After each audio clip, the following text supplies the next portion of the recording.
বাড়িতে একটাকে রেখে দিয়েছে, সারাদিন শুধু পড়ে পড়ে খায় আর কোনো কাজ করে না। আমাদের বাসাটাকে এতিমখানা বানিয়েছি যে এখানে এনে রাখতে হবে সবাইকে।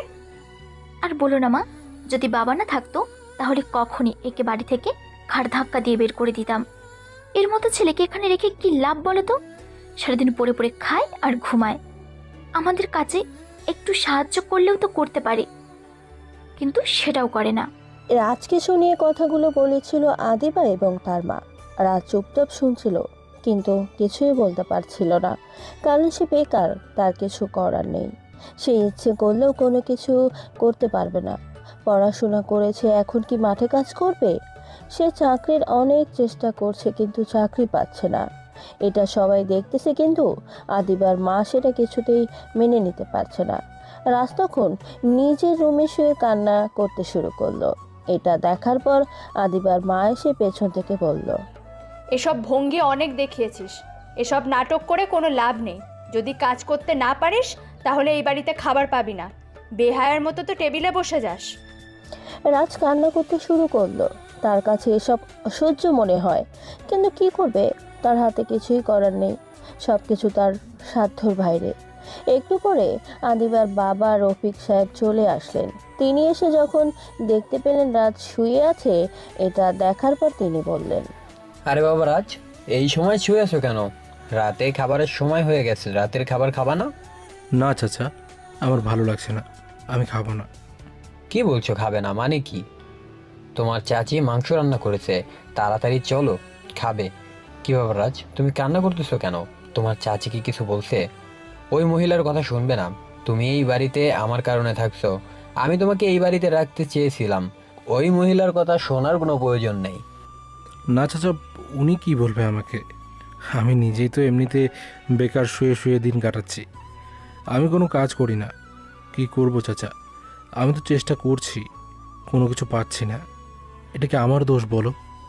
তুমি ওর কথায় কিছু মনে করো না, আমি তোমাকে এই বাসায় রাখতেছি। ওর কথা শুনে কি হবে? তোমার বাবার কারণে আজ আমি বেঁচে আছি। তোমার বাবা যদি সেদিন আমাকে না বাঁচাতো, তাহলে আজকে আমার অস্তিত্বও থাকতো না। তুমি নিশ্চিন্তে আমার সাথে চলো, এই মহিলা যাই বলুক না কেন তুমি এড়িয়ে চলে যাবে। রাজার কোনো কথা বলতে পারল না। রফিক সাহেব তাকে হাতে ধরে টেনে নিয়ে টেবিলে বসালেন।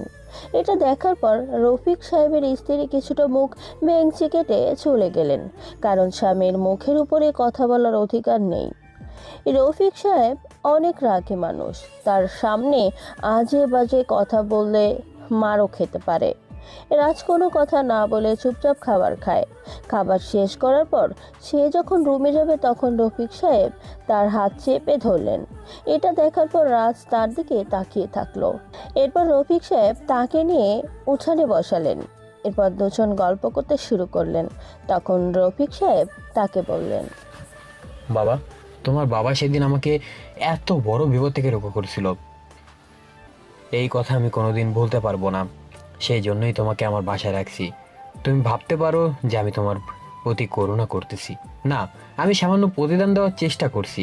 জানি আমার জীবন দিয়ে দিলেও সেই প্রতিদান দিতে পারবো না, এরপরেও চেষ্টা করে যাচ্ছি। চাচা, আপনি এরকম করে বলবেন না দয়া করে। এসব কথা শুনলে আমার কষ্ট হয়। আপনি আমার প্রতি যে অনুগ্রহ প্রকাশ করেছেন, সেটা অন্য কেউ হলে হয়তো কোনোদিনও করতো না। আমার মতো বয়সী একটা ছেলেকে আপনি বাসায় বসিয়ে খাওয়াচ্ছেন। আপনার বাসায় মেয়ে আছে, কিন্তু আপনি আমাকে বিশ্বাস করে আপনার কাছে রেখেছেন। এটাই তো অনেক বেশি কিছু।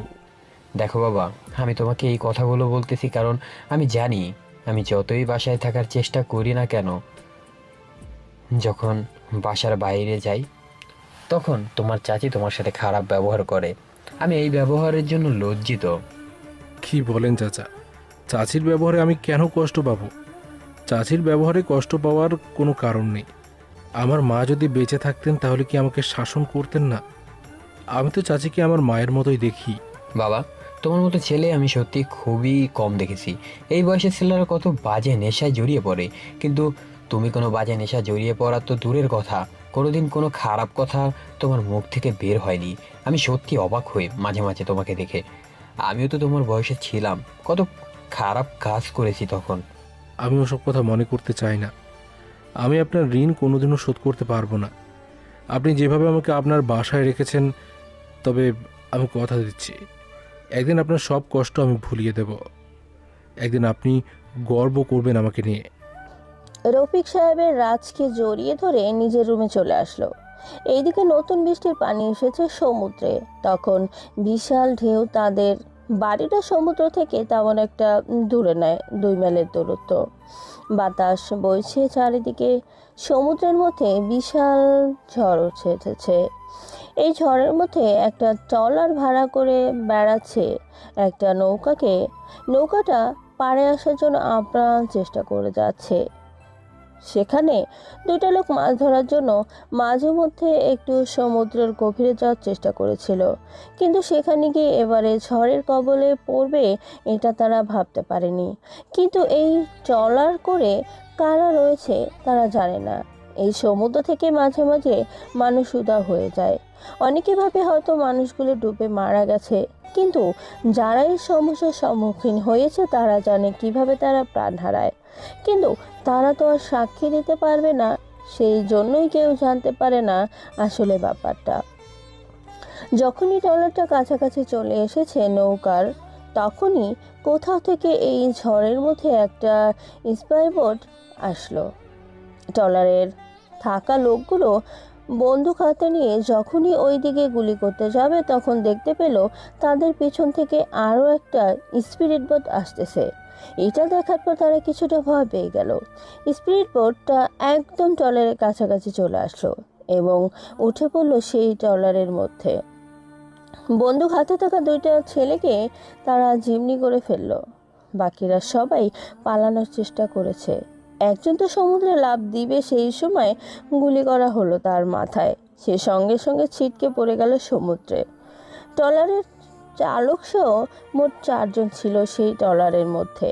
তখন স্পিরিট বোটে করে আসা একটা ছেলে বলল, সমুদ্রে মানুষ মারা যাচ্ছে না, তোরা মানুষকে খুন করতেছিস, সেটা আমরা আজ বের করব। এখন তুই বুঝতে পারবি আমরা কি জিনিস, কেন এমন করছিস বল।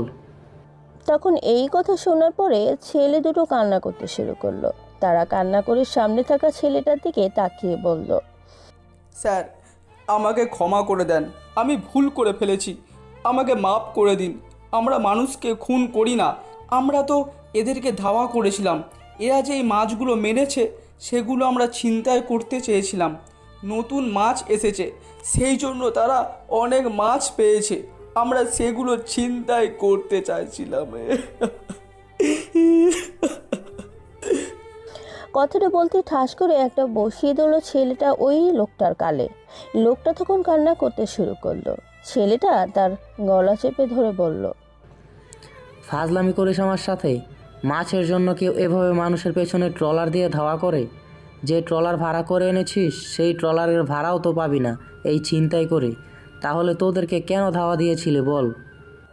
এবার সেই লোকটা বুঝতে পারলো এখন আর সে বেচতে পারবে না, সেজন্য সে কান্না করে বসে পড়ল।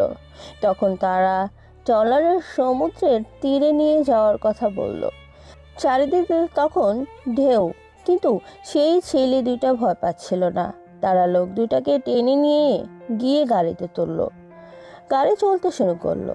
লোক 2টা কান্না করতে থাকে, কিন্তু তাদের কান্না শোনার মতন কেউ নেই।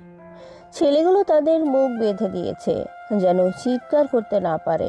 তাদেরকে নিয়ে যাওয়া হলো একটা অফিসে। সেখানে নিয়ে যাওয়ার পর তাদেরকে বন্দি করে রাখা হলো। এটা দেখার পর তারা বুঝতে পারলো এটা নৌবাহিনীর ক্যাম্প। তাদের যেখানে বন্দি করে রাখা হলো, একটু পরে সেখানে আরও একটা ছেলে আসলো। হাতে লম্বা একটা লাঠি, মুখের মধ্যে কালো মাস্ক পরা, দেখতে অনেক ভয়ঙ্কর মনে হচ্ছে। রাত তখন প্রায় 2টার কাছাকাছি। ছেলেটা তখন লাঠি নিয়ে তাদের সামনে এসে বসলো। এরপর একটু রহস্যজনক হাসি দিল। হাসিটা তার মাস্কের আড়ালে রয়ে গেল। ছেলেটা তখন তাদের দিকে তাকিয়ে বলল, আচ্ছা, তোর নাম তো ইমরান, তাই না?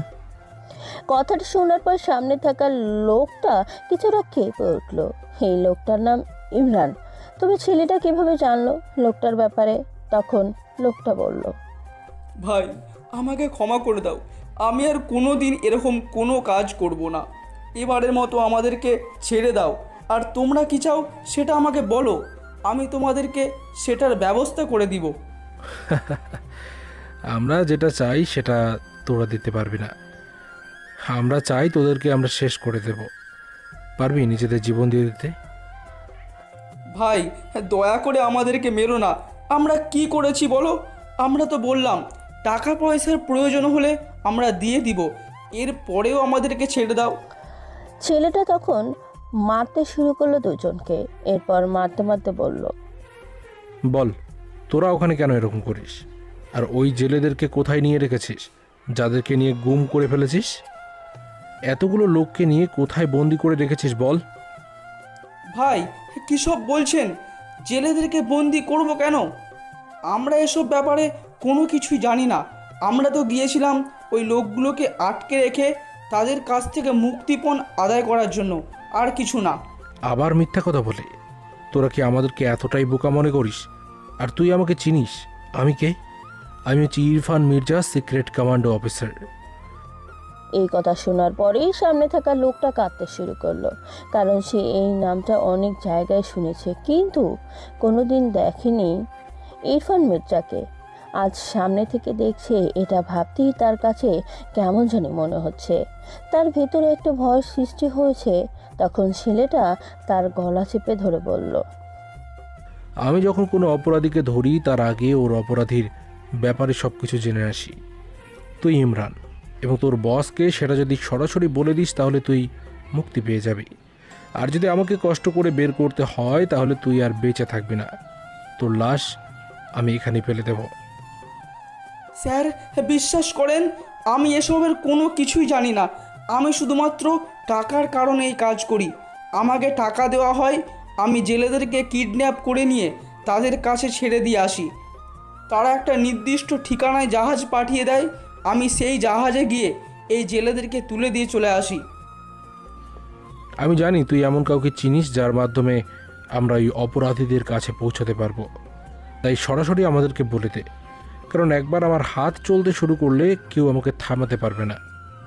স্যার, বিশ্বাস করেন, আমরা শুধু এই কাজটাই করি, অন্য কাউকে চিনি না। আমরা শুধু সময় মতো আমাদের টাকাটা পেয়ে যাই, এরপর জেলেদেরকে তাদের দেওয়া ঠিকানা অনুযায়ী পৌঁছে দিলেই আমাদের কাজ শেষ হয়ে যায়। এর বাইরে আর আমরা কোনো কিছু জানি না। তারা ওদের সাথে কি করে সেটা আমরা বলতে পারবো না। একদম সত্যি কথা বলতেছি, আমি ইমরান ভাইয়ের সাথে অনেক দিন থেকে কাজ করি। আমাদের শুধু এটাই কাজ, আমরা কাউকে চিনি না। আমাদের বসকে সেটাও আমরা কিভাবে জানবো? আমাদেরকে তো ওই এলাকায় যেতেই দেওয়া হয় না। কথাটা শোনার পরেই সামনে থাকা ছেলেটা একটু অবাক দৃষ্টিতে তাকালো ইমরানের দিকে। এরপর সাথে থাকা ছেলেটার দিকে তাকিয়ে বলল, কি ব্যাপার ইমরান? ও কোন এলাকার কথা বলছে? ইমরান কিছুটা ভয় পেয়ে গেল। হয়তো সে এই কথাটা বলতে চাইছিল না, কিন্তু তার পাশে থাকা সবুজ সব ফাঁস করে দিল। তখন ইরফান মির্জা সামনে থাকা ইমরানকে বলল, দেখ, এখন তোদের বাঁচার একটাই উপায় আছে, সেটা হচ্ছে সব সত্যি কথা বলে দিবি। যদি সব সত্যি কথা বলে দিস তাহলে তোদেরকে আমরা ছেড়েও দিতে পারি, কিন্তু যদি সত্যি কথা না বলিস তাহলে তোদের মৃত্যু নিশ্চিত। তোদেরকে আমার হাত থেকে কেউ বাঁচাতে পারবে না। স্যারের সমুদ্র উপকূল থেকে প্রায় 50 মাইল দূরে একটা ছোট দ্বীপ আছে। ওই দ্বীপে একটা ঘরে কয়েকজন লোক থাকে। তাদের ব্যাপারে আমরা কিছুই জানি না। ওই দ্বীপের কাছাকাছি আমাদেরকে যেতে দেওয়া হয় না। আমরা জেলেদেরকে কিডন্যাপ করার পর ওখানে নিয়ে যেতে হয়। ওখানে গিয়ে আমরা তাদেরকে ছেড়ে দিই। এই কথা শোনার পরে ইরফান চিন্তা পড়ে গেল। এরপর তাদের দিকে তাকিয়ে থাকলো কিছুক্ষণ। এরপর জায়গা থেকে উঠে গেল। তাদেরকে বন্দি করে রাখা হলো। তারা চিৎকার করে কান্না করছিল তাদেরকে ছেড়ে দেওয়ার জন্য, কিন্তু সে আর পিছন ফিরে তাকালো না, সামনের দিকে যেতে শুরু করলো। এরপর গিয়ে চেয়ারে বসলো। চেয়ারে বসে নৌবাহিনীর কমান্ডার সিয়ামকে বলল, সিয়াম, সব কিছু আমি জানতে চাই।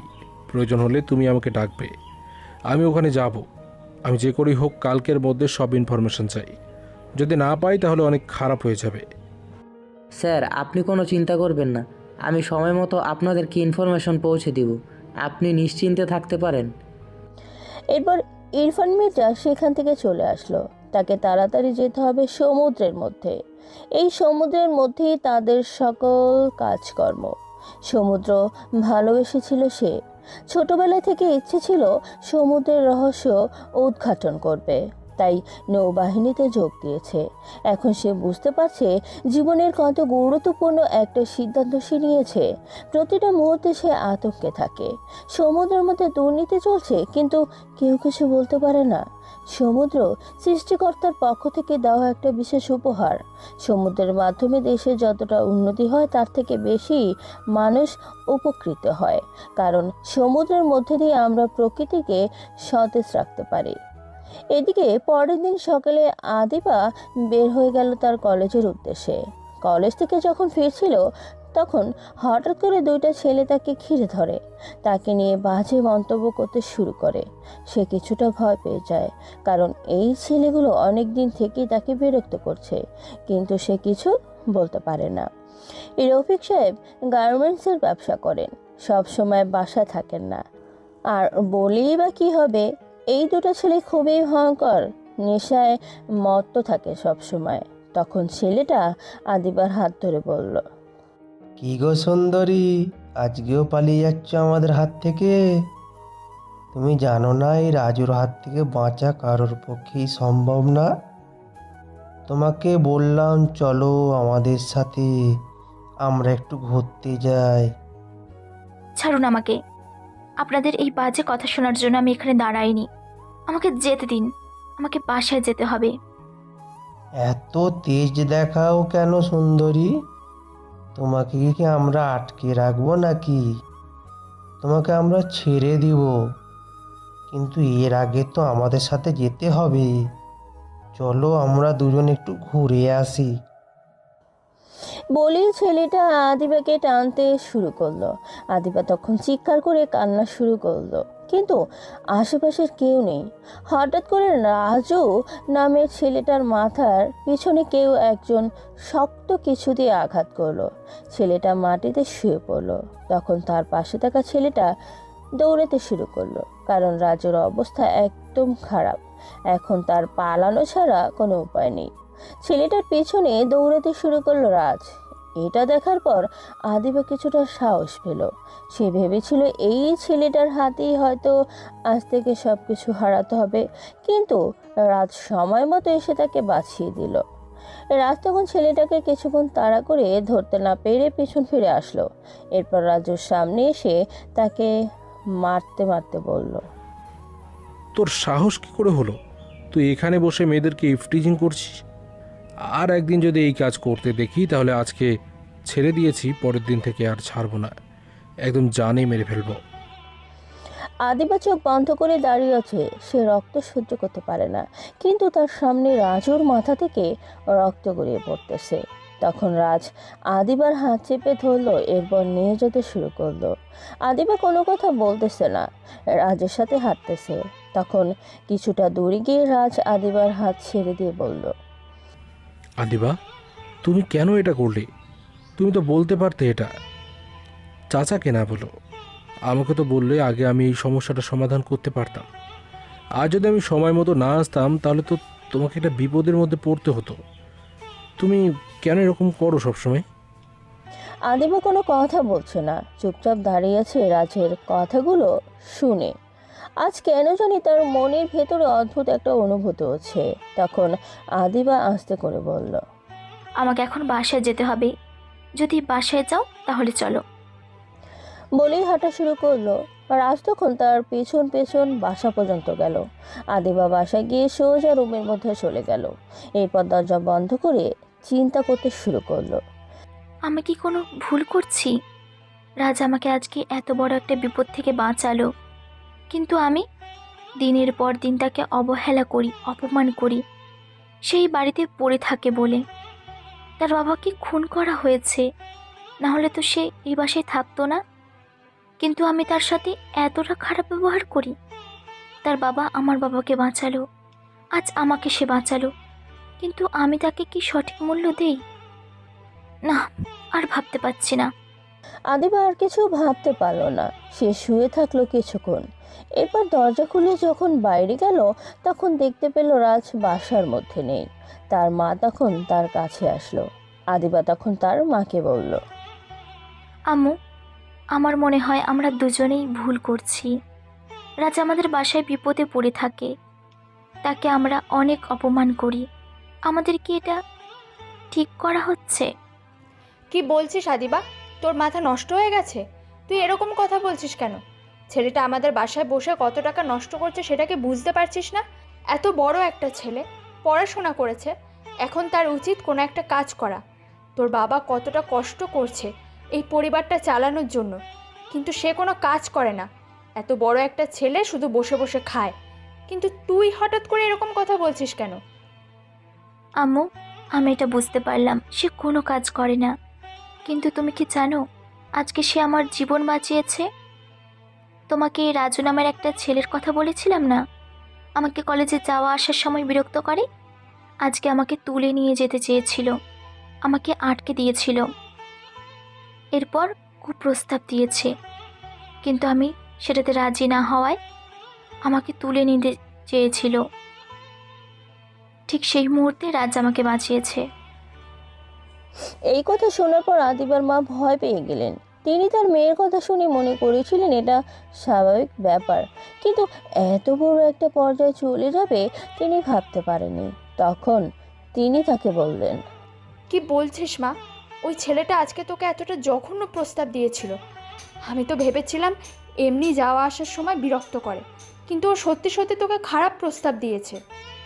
হ্যাঁ মা, তাহলে আমি বলছি কি, যদি আজকে রাজ না থাকতো তাহলে তারা আমাকে তুলে নিয়ে যেত। তারা আমাকে টেনে তাদের গাড়িতে তুলে ফেলেছিল প্রায়, তখন রাজ এসে তাদেরকে মেরে তাড়িয়ে দিয়েছে। না হলে তো আজকে আমাকে তুমি আর পেতেই না। তাই আমি বলছি তার সাথে এতটা খারাপ ব্যবহার করা আমাদের উচিত না। আদিবার মা আর কিছু বললেন না। তিনি কি বলবেন তার ভেতরে চিন্তা চলে আসলো।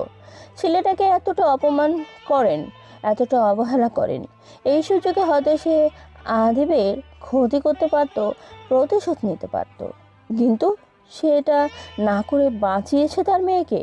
তিনি তখন আক্ষেপ করতে শুরু করলেন। বিকালের দিকে রাজ বাসায় ফিরে আসলো। তিনি রাজের সামনে গিয়ে দাঁড়িয়ে বললেন, কি ব্যাপার রাজ, কোথায় ছিলে? চলো নাস্তা করে নেবে।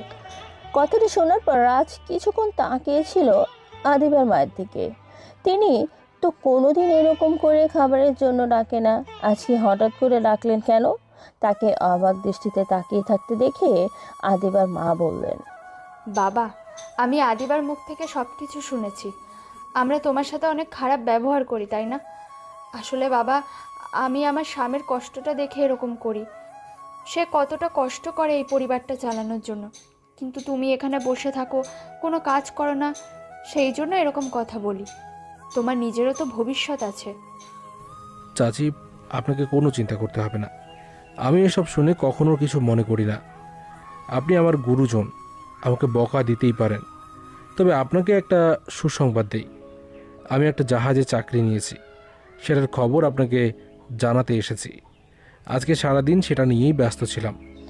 আদিবার মা অনেক বেশি খুশি হলেন। রাজ তখন গিয়ে ফ্রেশ হয়ে নাস্তা করে নিল, এরপর নিজের রুমের মধ্যে বসেছিল। রফিক সাহেব সন্ধ্যার পরে আসলেন। ফিরে আসার পর যখন এই খবরটা পেলেন তিনি কিছুটা ভয় পেয়ে গেলেন। রাজকে ডেকে নিয়ে আসলেন বসার ঘরে। ওখানে সবাই বসে আছে।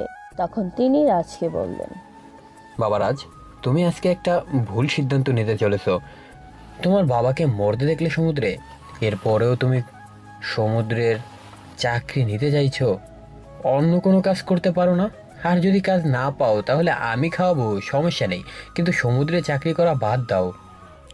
চাচা, আপনাকে কোনো চিন্তা করতে হবে না। আমি তো আর বড় কোনো কাজ করছি না। আমি জানি আপনি কী জন্য ভয় পাচ্ছেন, কিন্তু এসব কিছুই হবে না। আমি ওই জাহাজে মাল উঠানো নামানো এসবের হিসাব রাখবো। এরপরেও বাবা, সেই দিনের কথা আমি কিছুতেই ভুলতে পারি না। আমার সাথে ঘটে যাওয়া এত ভয়ঙ্কর একটা ঘটনা। চাচা, ভাগ্যে যেটা থাকে সেটা আমাদেরকে মেনে নিতেই হবে। হয়তো সেটা আপনার ভাগ্যে ছিল, সেই জন্য হয়ে গেছে। আমিও তো সেই দিনের কথা ভুলে গেছি, যেদিন আমার চোখের সামনে এত বড় একটা ঘটনা ঘটে গেল। রফিক সাহেব আর কিছু বলতে পারলেন না। তারা কোন দিনের কথা বলছেন সেটা একটু বলি। রফিক সাহেব তার কিছু মালামাল জাহাজে করে আনছিলেন, তখন হঠাৎ করে কিছু লোক তার জাহাজে আক্রমণ করে। তাকে সেখান থেকে মেরে নদীতে ফেলে দেওয়া হয়। ওই অপরাধীরা ভেবেছিল হয়তো রফিক সাহেব মারা গেছেন, কিন্তু সেইখানে নৌকায় মাছ ধরেছিলেন রাজের বাবা। তখন একটা লোককে সমুদ্রে পড়ে যেতে দেখে নিজেও ঝাঁপ দেন সমুদ্রে। গভীর সমুদ্রে তিনি অনেক কষ্ট করে জীবনের ঝুঁকি নিয়ে রফিক সাহেবকে নিচের নৌকায় নিয়ে আসেন। এরপর নৌকা তীরে এনে রফিক সাহেবকে হসপিটালে নিয়ে যাওয়া হয়। হসপিটালে যাওয়ার পর তার রক্তের প্রয়োজন হয়। রাজের বাবা নিজের রক্ত দিয়ে রফিক সাহেবকে সুস্থ করে তোলেন। এরপর তিনি অনেক কষ্ট করে রাজের বাবাকে কিছু টাকা দিতে চাইলেন, কিন্তু রাজের বাবা সেই টাকা নিতে অস্বীকৃতি জানালেন। এর প্রায় 26 দিন পরের ঘটনা। আবারও সমুদ্রে যেতে হবে রফিক সাহেবকে। তবে এবার বিপদে পড়ে রাজের বাবা এবং রাজ। তারা দুজনেই সমুদ্রে নৌকা করে তীরের একদম কাছাকাছি চলে এসেছিলেন। তখন দূর থেকে গুলি করা হয় রাজের বাবার উপরে। একটা স্পিড বোট করে দুটো ছেলে গুলি করে। তখন রফিক সাহেবকে রাজের বাবাকে বাঁচানোর চেষ্টা করেন, কিন্তু রাজের বাবা তখন এমন একটা পরিস্থিতি ছিলেন যখন মৃত্যু তার একদম সম্মুখে। তিনি তখন একটা কথাই বলেছিলেন, সাহেব, আমাকে বাঁচাতে হবে না, আমার ওই ছেলেকেই বাঁচান। ওকে এখান থেকে নিয়ে যান। যদি ওকে এখানে রাখেন তাহলে তারা ওকে মেরে ফেলতে পারে, তাই আপনি ওকে এখান থেকে নিয়ে যান, ওকে দেখে রাখবেন। এই কথা বলতে বলতে রাজের বাবা মৃত্যুবরণ করেন। তখন রাজকে কিছু বলতে না দিয়ে রফিক সাহেব তাকে নিয়ে আসেন বাসায়। এরপর রাজকে তার বাসায় থাকতে দেন। তিনি তার জীবন বাঁচানো মানুষটাকে একটু প্রতিদান দিতে চাইছেন। এখন রাজ সমুদ্রে চাকরি করতে চাইছে, এটা শুনে তিনি অনেক ভয় পেয়েছেন। কিন্তু রাজের সিদ্ধান্তের উপর তিনি কি করে কথা বলবেন? তখন তিনি রাজকে বললেন, দেখো বাবা, তোমার যেটা ইচ্ছা সেটা তুমি করো, আমার কোনো আপত্তি নেই। তুমি যখন সমুদ্রে চাকরি করতে চাইছো, আমি কোনো বাধা দিব না। তুমি সাবধানে করবে, কারণ আমি তোমাকে নিজের সন্তানের মতো মনে করি। তোমার কোনো ক্ষতি হয়ে গেলে আমার অনেক কষ্ট হবে। চাচা, আপনি যেভাবে আমাকে সন্তানের মতো লালন পালন করেছেন, আপনাকেও আমি আমার বাবার মতো সম্মান করি। আপনি প্লিজ এরকম করে কথা বলবেন না। আমি কথা দিচ্ছি, আমি নিজের খেয়াল রাখবো। ওদিকে সিএম আরও কিছু অফিসার নিয়ে সেই দ্বীপের কাছাকাছি চলে গেল, যেখানে গিয়ে তারা তাদের ট্রলার থেকে নেমে পড়ল। যখনই সেই দ্বীপের মধ্যে প্রবেশ করলো, তখন দেখতে পেল অনেক লোক ঘোরাঘুরি করছে বন্দুক কাঁধে নিয়ে। এটা দেখার পর তারা একটু এগিয়ে যাওয়ার সিদ্ধান্ত নেয়। তারা সামনের দিকে যেতে শুরু করে। একটু সামনে যেতেই দেখতে পায় কিছু লোক এখানে গোল হয়ে বসে মাদক সেবন করতেছে। এটা দেখার পর সে যখন আক্রমণ করতে যাবে, এর আগেই দেখতে পায় কয়েকটা লোককে বেঁধে জাহাজে তোলা হচ্ছে। এটা দেখার পর সে পুরো দৃশ্যটা ভিডিও করে, কারণ এখানে প্রায় 50 জনের মতো মানুষ। এত মানুষের বিপরীতে তারা 5 জন কিছুই করতে পারবে না। সেই জন্যই সে ভিডিও করে সব কিছু, কারণ এটা ইরফান মির্জাকে আগে দেখাতে হবে। এরপর তারা যখন চলে আসতে যাবে, তখন দুইটা লোক তাদেরকে দেখে ফেলে এবং তাদের আক্রমণ করতে শুরু করে। তারা একে অপরকে গুলি করছে তাদেরকে। তারা লোকগুলো কিছু দূর আসার পর থেমে যায়। হয়তো তারা ভেবেছে সিএমরা পালিয়ে গেছে। সিএম চলে আসে নিজের অফিসে। আসার পরে কল করলো ইরফান মির্জার কাছে। ও বলল রাতের বেলা আসবে। সিএম অপেক্ষা করতে শুরু করলো। এত ভয়ঙ্কর কর্মকাণ্ড ওই দ্বীপের মধ্যে চলতেছে, কিন্তু তারা কিছুই জানে না। ওদিকে রাজের ডিউটি রাতের বেলা, তাই সে বেরিয়ে পড়লো। যখন ডিউটিতে বের হবে, তখন দেখতে পেলে উঠানে বসে আছে আদিবা। আজকে যেন তাকে একটু বেশি সুন্দর লাগতেছে। রাজ মুগ্ধ দৃষ্টিতে তাকিয়ে আছে। মেয়েটা কতটা সুন্দর। আদিবাকে সে পছন্দ করে কি না এটা সে নিজেও জানে না। তার কাছে মাঝে মাঝে অদ্ভুত মনে হয় সব কিছু। এই পরিবারের আশ্রয় সে থাকছে। এখন এই পরিবারের মেয়েকে সে পছন্দ করবে, এটা কিভাবে হতে পারে?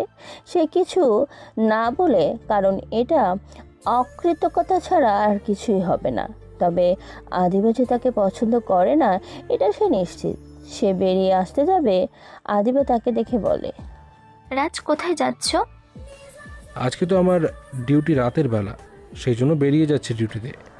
আদিবা বেশ কিছুক্ষণ চুপ করে থাকে, এরপর বলে, আচ্ছা ঠিক আছে, সাবধানে থাকবে। এই কথা শোনার পর রাজের ভিতর কেমন জানি তোড়পাড় হতে শুরু করে। আদিবা তাকে সাবধানে থাকার কথা বলতেছে। আদিবাকে সে পছন্দ করে, কিন্তু আদিবা তার সাথে কোনোদিন ভালো করে কথা বলেনি। আজকে তার জীবনের সব আনন্দ যেন একসাথে আসতেছে। তখন সে মুচকি এসে সেখান থেকে চলে আসলো। এদিকে সিয়াম অপেক্ষা করতেছে একটু ইরফান মির্জার, যেখানে চলে আসলো। সিয়াম যখন তাকে পুরো ভিডিওটা দেখালো, এটা দেখার পর ইরফান তাদের দিকে তাকিয়ে বলল, সিয়াম 4-5টা স্পিড বোট রেডি করো, আর 2টা ট্রলারের ব্যবস্থা করো। আমাদেরকে ফোর্স নিয়ে ওখানে যেতে হবে। এই রাতের বেলায় আক্রমণ করতে হবে ওদের ওপরে। কিন্তু স্যার, এই রাতের বেলা তাদের ওপর আক্রমণ করতে যাব, তারা তো ওখানে প্রায় 50-60 জন মানুষ। আমরা যদি ওখানে যাওয়ার পর কোনো বিপদে পড়ি, আমরা তো ওই লোকটাকে সম্পূর্ণ পুরোপুরিভাবে জানি না। সিয়াম, নিজের কথা চিন্তা করার সময় এখন নেই। প্রতিটা মানুষ বিপদে আছে। তারা গরিব মানুষ, অবলম্বন যাদের মাছ ধরা, তারা মাছ ধরতে এখন সমুদ্রে নামতে পারছে না, আতঙ্কে থাকে সবসময়। একটা ট্রলার নেই। এখানে মাছ ধরার আগে এই এলাকাটায় 24 ঘন্টা মানুষ মাছ ধরত। জেলেদের কারণে এলাকাটা মুখরিত হয়ে দেখত, কিন্তু এখন শুনশান নীরব সব কিছু। এটা দেখে কি তোমার একটুও মায়া হচ্ছে না? তাদের জীবন বাঁচানো কি আমাদের দায়িত্ব না? সিয়ামের মুখে আর কোনো জবাব নেই। সে কি জবাব দেবে? ও সত্যি কথাই বলেছে, এই মানুষগুলোকে বাঁচানোর দায়িত্ব সে নিয়েছে, তাহলে কেন এরকম কথা বলছে? তখন সে সব কিছু ব্যবস্থা করলো। একটু পর বেরিয়ে পড়লো তাদের ফোর্স নিয়ে ওই দ্বীপের কাছাকাছি। ওখানে যাবার পর দেখতে পেল পাহারাদারের জন্য অনেক লোক দাঁড়িয়ে আছে বন্দুক হাতে নিয়ে। তারা অনেক প্রস্তুতি নিয়ে এসেছে। যখন নামলো তখনই তারা গুলি করতে শুরু করলো।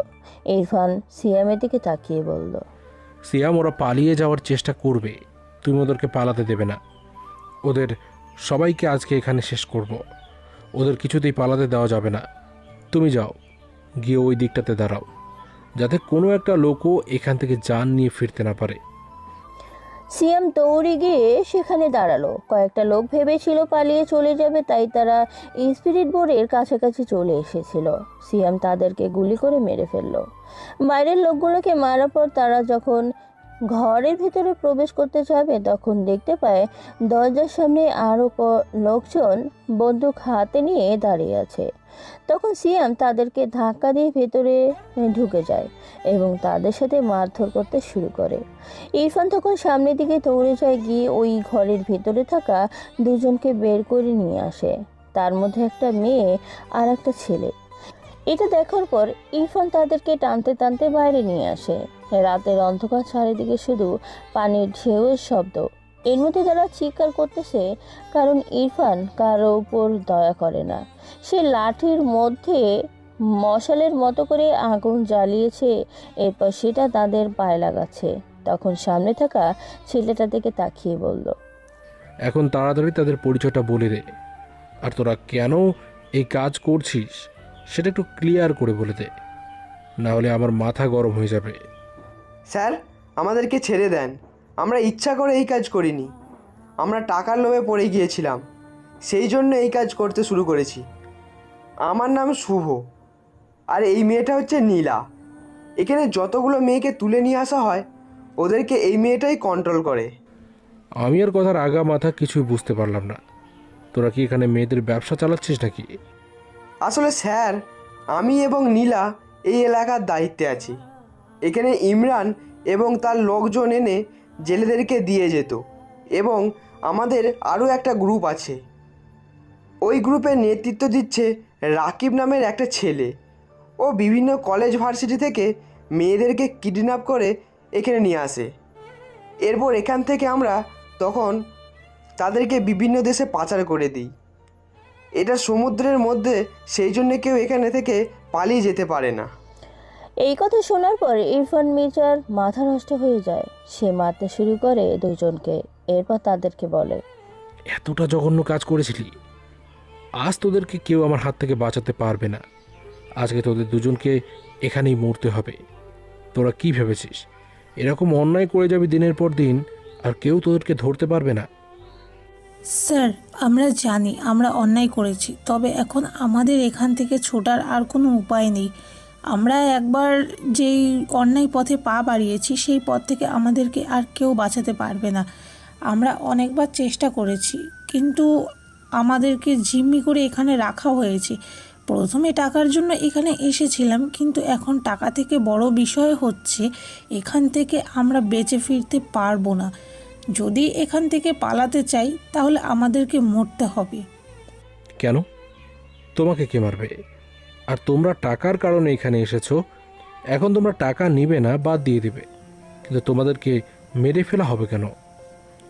কারণ এই এলাকাটার ইনফরমেশন যে একবার পেয়ে যায় তাকে আর বাঁচতে দেওয়া হয় না। এখানে যে একবার আসে তাকে আর ফিরে যাওয়ার কোনো সুযোগ দেওয়া হয় না। আপনারা এখানে এসেছেন, আপনাদেরকেও টার্গেট করে ফেলা হয়েছে। এখন আপনারাও নিরাপদ নন, যে কোনো সময় আপনাদের উপরও আক্রমণ হতে পারে।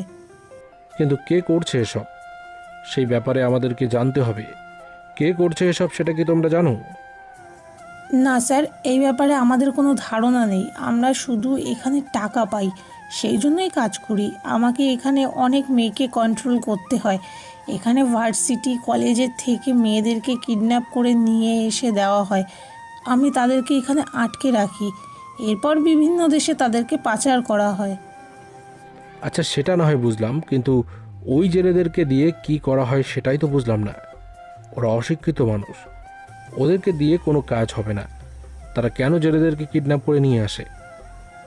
এখানে অনেক জেলে আছে, সবাইকে কিডন্যাপ করে নিয়ে এসে রাখা হয়। এরপর তাদেরকে বেঁধে জাহাজে করে কোথায় নিয়ে যাওয়া হয় সেই ব্যাপারে আমাদের কোনো ধারণা নেই। এটা আমরা জানি না। আমরা শুধু এখানে মানুষ কন্ট্রোল করি, এটাই আমাদের কাজ। এখানে প্রতিটা গ্রুপকে নির্দিষ্ট কাজের জন্য রাখা হয়েছে। আচ্ছা, বুঝতে পারলাম। এখন তোমাদেরকে আমাদের সাথে যেতে হবে। তোমরা ধরা পড়ে গেছো, এখন আর বাঁচার কোনো উপায় নেই, তাই তোমরা আমাদের সাথে চলো। নীলা এবং তার সাথে থাকা শুভকে নিয়ে আসা হয় নৌবাহিনীর ক্যাম্পে। সেখানে তাদেরকে আরও জিজ্ঞাসাবাদ করা হয়, কিন্তু তারা এই ব্যাপারে কোনো কিছুই জানে না। তারা যেটা বলছে সেটা সত্য। ইরফান মির্জা তখন সিয়াম এবং আরও কিছু অফিসারকে নিয়ে আসে। তখন ইরফান তাদেরকে বলে, নাইম ভাই, আপনাকে এখন একটা কাজ করতে হবে। আপনি খুঁজে বের করুন কোথায় ওই রাকিবের গ্রুপ চলে। ওই রাকিবকে আগে ধরতে হবে, নাহলে মেয়েরা নিরাপদ নয়। ওই রাকিবকে আপনি ধরে নিয়ে আসুন। আর সিয়াম, তোমাকে একটা বড় কাজ করতে হবে। তুমি কি পারবে? স্যার, আমি যে কোনো কঠিন পরিস্থিতি মোকাবেলা করার জন্য প্রস্তুত। আপনি শুধু বলেন আমাকে কি করতে হবে, আমি প্রস্তুত আছি। আমি আমার জীবন দিয়ে দেব, এরপরেও এই সমুদ্র থেকে দুর্নীতিটা শেষ করেই ছাড়ব। তাহলে শোনো, তোমাকে কি করতে হবে। তুমি নীলা এবং শুভর সাথে যাবে আবার ওই দ্বীপে। সেখানে যাওয়ার পর ওই জাহাজে করে তোমাকেও পাঠিয়ে দেওয়া হবে ওই এলাকায়। সেখানে গিয়ে দেখবে ওখানে কি কাজ করা হয়। তাদের কাছে বন্দীদের মতো যাবে, তোমাকেও বেঁধে তারা পাঠাবে। ওই জেলেদের নিয়ে গিয়ে কি করে সেই ইনফরমেশন আমার কাছে পাঠাবে। এই কথা শোনার পরে সিয়াম মনে মনে কিছুটা ভয় পেলেও নিজের মনের মধ্যে একটা ইচ্ছা জাগে যে করেই হোক এই মানুষগুলোকে রক্ষা করতে হবে। সিয়াম চায় না আর কোনো অসহায় পরিবার ধ্বংস হয়ে যাক। এই সমুদ্রেই তাদের জীবিকা নির্বাহের একমাত্র মাধ্যম। তারা এটাও বন্ধ করে দিয়েছে শুধুমাত্র নিজের জীবন রক্ষা করার জন্য। তখন সে ইরফানের দিকে তাকিয়ে বলে, স্যার, আমি যাব ওখানে। আপনি কোনো চিন্তা করবেন না। আমাকে বলেন আমাকে কোন দিন যেতে হবে, আমি প্রস্তুত আছি। আমি আমার জীবন দিয়ে দিব। এরপরেও এই দুর্নীতি থেকে এই এলাকাটাকে মুক্ত করতে চাই। সমুদ্রটাকে মানুষের জন্য নিরাপদ বানাতে চাই। ঠিক আছে সিয়াম, তাহলে তুমি কালকে বের হবে তাদের সাথে। তুমি কিন্তু এভাবে যাবে না, তুমি সব কিছু নিয়ে যাবে, যাতে ওখানে যাবার পর আমরা তোমার সাথে যোগাযোগ করতে পারি। আর তুমি কোনো বিপদে পড়লে সরাসরি আমাকে জানাবে না। তোমার বিপদ হলে আমিও ওখানে যাব। ওকে স্যার, এটা আমি বুঝতে পারছি। আমি ওখানে গিয়ে আপনাকে সব ইনফরমেশন পাঠাবো। আর নাইম ভাই, আপনি এখনই বেরিয়ে পড়েন। যত তাড়াতাড়ি সম্ভব ওই রাকিবকে ধরতে হবে, না হলে আমাদের অনেক ক্ষতি হয়ে যাবে। এই দেশের আগামী ভবিষ্যতে এই শিক্ষার্থীরা তারা কিন্তু টার্গেট করেছে কলেজ ভার্সিটির সুন্দরী মেয়েদেরকে। এদেরকে বাঁচাতে হবে। শিয়াম, তোমাকে কোনো চিন্তা করতে হবে না, আমি এখনই বেরিয়ে পড়ছি। আর তুমিও সাবধানে থাকবে। তোমার জন্য শুভকামনা রইল। আমি আশা করি তুমি এই কাজটা করতে পারবে। এরপর সিএম নিজের কাজের জন্য প্রস্তুতি নিতে শুরু করলো এবং নাইম বেরিয়ে বলল রাকিব নামের সেই ছেলেটাকে খুঁজে বের করার জন্য। এবং ইরফান মির্জা সেখানে বসে বসে চিন্তা করতে শুরু করলো কেন ওই জায়গা থেকে জেলেদেরকে কিডন্যাপ করে নিয়ে যাওয়া হয়। তাদের আসল উদ্দেশ্যটা কি সেটাই জানতে হবে। ইরফান মির্জা কিছুতেই এই সমস্যার সমাধান করতে পারতেছে না।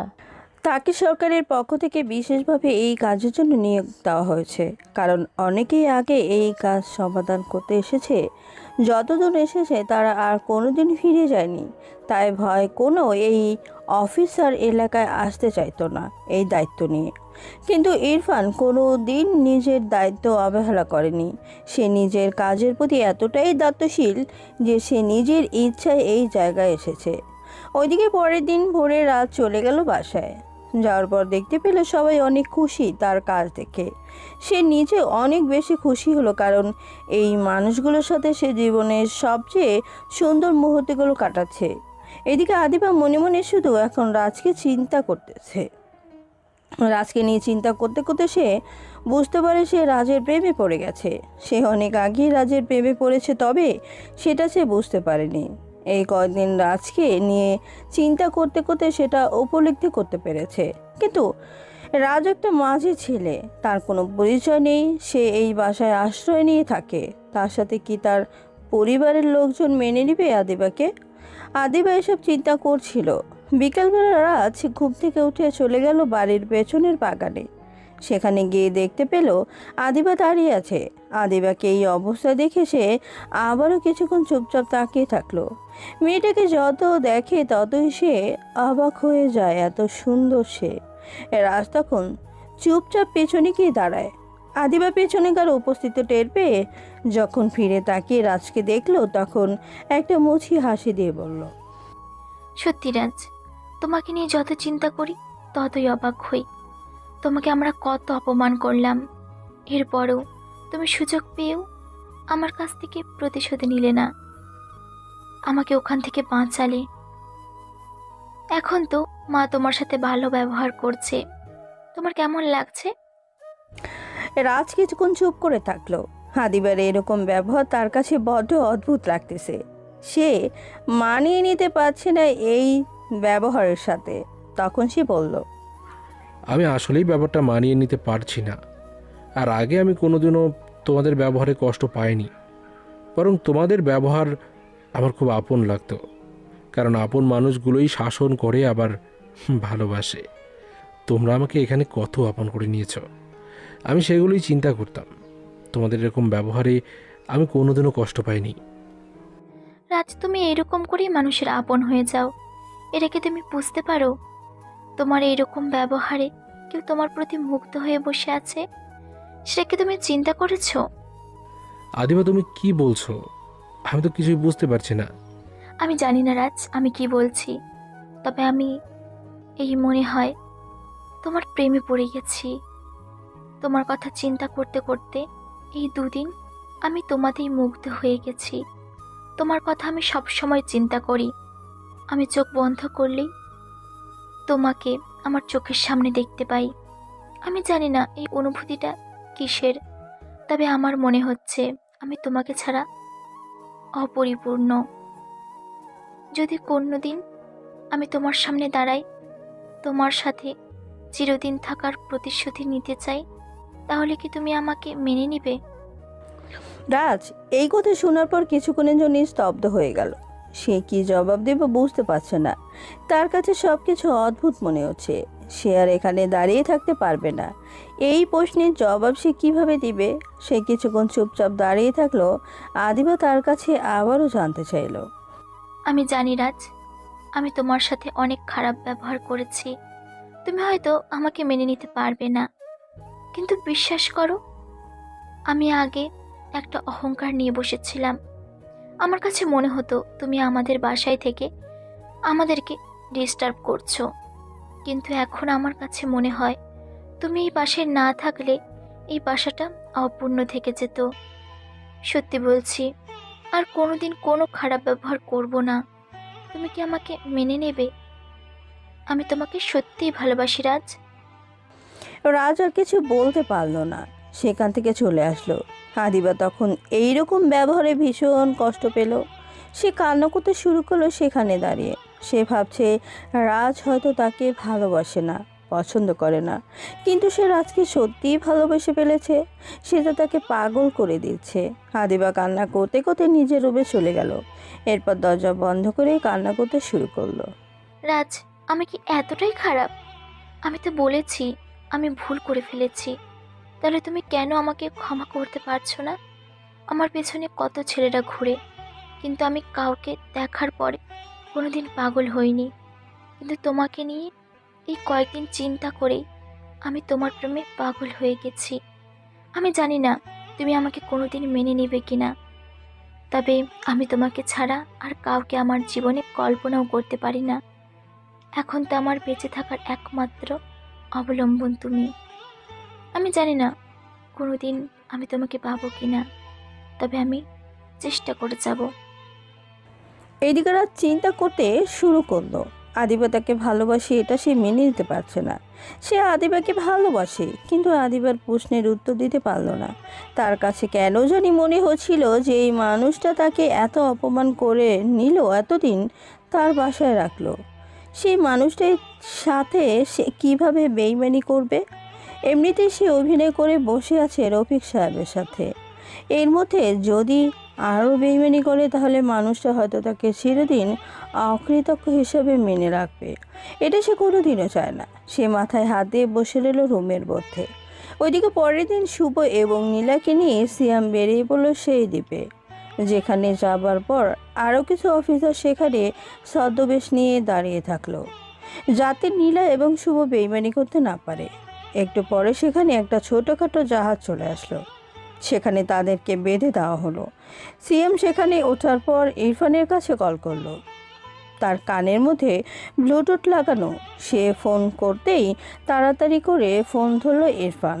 সিএম তখন বলল, স্যার, আমি দেখতে পাচ্ছি না আমাকে কোথায় নিয়ে যাচ্ছে ওরা, তবে তারা আমাকে এখন জাহাজে তুলে ফেলেছে। যেতে থাকো ওদের সাথে। এরপর তুমি যা দেখবে সব কিছু আমার কাছে পাঠাবে। কোনো বিপদে পড়লে সরাসরি আমার কাছে কল করবে, আমিও সেখানে চলে আসব।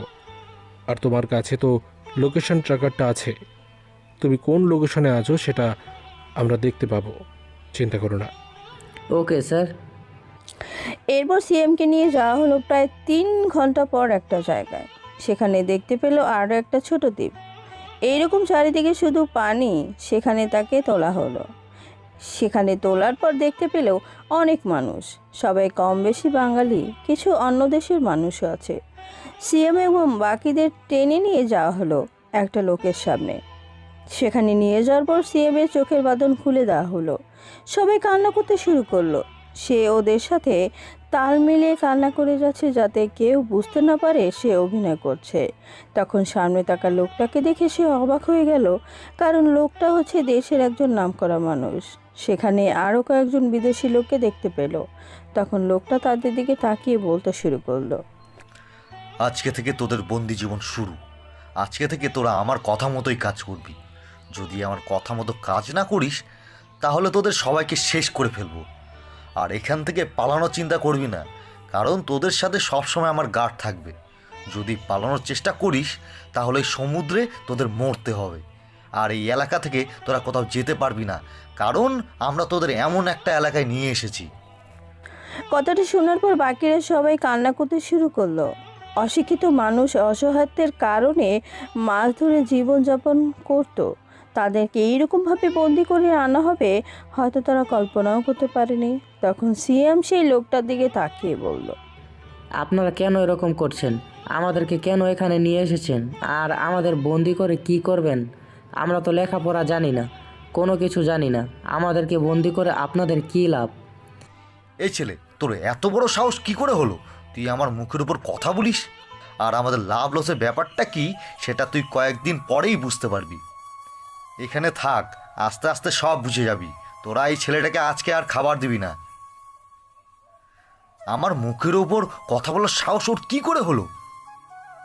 আর ওকে দেখে সবাই শিক্ষা নিয়ে নাও যে আমার মুখের ওপর কথা বললে তার খাবার বন্ধ করে দেওয়া হবে। এই কথা শোনার পর সবাই ভয় পেয়ে গেল। সিয়াম মনে মনে ভাবলো, এই লোকটা এভাবে অত্যাচার করছে কেন? ইরফান কলের মধ্যে ছিল, সেই জন্যই সব কিছু ওপাশ থেকে শুনতে পাচ্ছিল। সে সিয়ামের ধৈর্য ধরতে বলল এবং বলল তাদের সাথে সব কিছু মানিয়ে নিতে, যাতে তারা বুঝতে না পারে কোনো কিছু। সিয়াম রাজি হলো। এভাবে দেখতে দেখতে 1 সপ্তাহ কেটে গেল। সিয়াম সেখানে অনেক কষ্ট করে জীবনযাপন করছিল। খাবার খাওয়ার মতো ছিল না।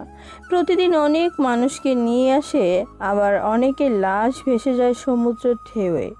সিয়াম অবাক হয়ে শুধু দেখে যাচ্ছে, কিন্তু তারা কি কাজ করে এটা তো সে এখনো জানতেই পারলো না। তাদেরকে শুধু বন্দি করে রাখা হয়েছে। 1 সপ্তাহ পরে লোকটা সিয়াম এবং তার সাথে থাকা লোকদের নিয়ে আসে বাইরে। তখন একটা বিদেশি লোক এবং আগের দিনে সেই লোকটা তাদের সামনে আসলো। এরপর বলল, এখন বলবো তোদের কি জন্য এখানে বন্দি করে নিয়ে আসলাম। আজকে তোদেরকে একটা কাজ করতে হবে। ওই দিকে যাবি, একটা ইন্ডিয়ান জাহাজ, ওইটাকে তোদেরকে জব্দ করতে হবে। তোদেরকে আমরা ট্রলারে তুলে দেব, বন্দুক নিয়ে সবাই যাবি। এরপর জাহাজে থাকা সবাইকে কিডন্যাপ করবি, ওদেরকে জিম্মি করে এখানে নিয়ে আসবি। যদি একটু এদিক সেদিক হয় তাহলে তোদেরকে ওখানেই মরতে হবে। এটা তোরা ভালো করেই বুঝতে পারছিস। আর যদি সফল হোস তাহলে তোদেরকে আমার খাস লোক বানিয়ে রেখে দেব। আর আমার খাস লোক হতে পারলে তোদের কোনো অভাব থাকবে না, সারা জীবন টাকার বিছানায় ঘুমাতে পারবি। বলেই হাসতে শুরু করলো। সামনে থাকা মানুষগুলো কান্না করতে শুরু করলো। যে মানুষগুলো কোনো দিন এরকম কাজ করেনি, তাদেরকে আজকে সেই রকম একটা কাজ করতে হবে। সিয়াম তখন আড়ালে গিয়ে সব কিছু জানিয়ে দিল ইরফানকে। ইরফান বলল রাজি হয়ে যাওয়ার জন্য। সিয়াম আস্তে আস্তে বুঝতে পারছে কেন তারা এই কাজ করছে। এই জেলেদেরকে নিয়ে তারা জল সমুদ্রে কাজ করাচ্ছে।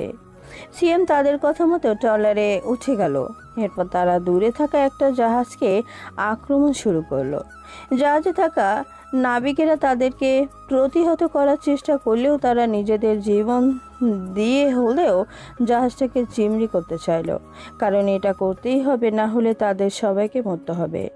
সেই জন্য তারা অনেক কষ্ট করে জাহাজটাকে জিম্মি করে সেই দ্বীপের কাছাকাছি নিয়ে আসলো।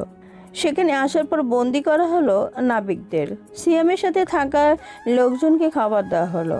আজকে যেন তাদের সাথে একটু ভালো ব্যবহার করা হচ্ছে, কারণ তারা অনেক বড় একটা কাজ করতে পেরেছে। তখন সেই লোকটা জাহাজের একটা নাবিকের কাছে গিয়ে বলল, এই তোরা যদি এখান থেকে বাঁচতে চাস তাহলে তাড়াতাড়ি তোদের কোম্পানির কাছে কল করে বলবি 200 কোটি টাকা আমাদের অ্যাকাউন্টে পাঠানোর জন্য।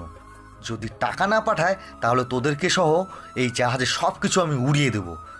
আমাকে এখনো চিনতে পারিসনি? তোরা তাড়াতাড়ি কল করবি তোদের কোম্পানির কাছে। নাবিকটার মাথায় বন্দুক ধরা হলো। সেই নাবিক ভয় পেয়ে গেল। এরপরে ইন্ডিয়ান কোম্পানিটার কাছে কল করলো। কোম্পানির লোকজনের হাতে এখন কিছুই করার নেই, কারণ তাদের নাবিকেরা চিমনি হয়ে বসে আছে। তাদের নাবিকদের জীবন বিপন্ন হতে পারে, সেই জন্য তারা রাজি হয়ে গেল। সিএমআর বুঝতে পারলো পুরোটা, তারা কেন এই জেলেদেরকে নিয়ে আসে। যদি তারা এই কাজ করতে গিয়ে মারা যায় তাদের কেউ কিছু বলতে পারবে না। আর জেলেরা যেহেতু পানিতেই অনেক থাকে, সেই জন্য তারা কিছুটা হলেও সমুদ্রের সাথে লড়াই করতে পারে, এবং তারা এই অসহায় জেলেদেরকে দিয়ে এই কাজ করাচ্ছে। এই মানুষগুলোকে বিপদে ফেলছে। সিএম সব কিছু জানিয়ে দিল ইরফান মির্জার কাছে। এদিকে আদিবা তার বাবা মায়ের সাথে বসে আছে।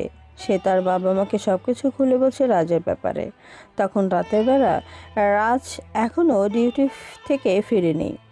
আদিবার বাবা মা সব কিছু শোনার পর কিছুক্ষণ চুপ করে থাকলেন। আদিবা তখন তার বাবার দিকে তাকিয়ে বললেন, বাবা, তুমি তো রাজকে চেনো, তুমি তো রাজকে পছন্দ করো, তাহলে তোমরা কেন আমার এই সিদ্ধান্তটা মেনে নিচ্ছ না?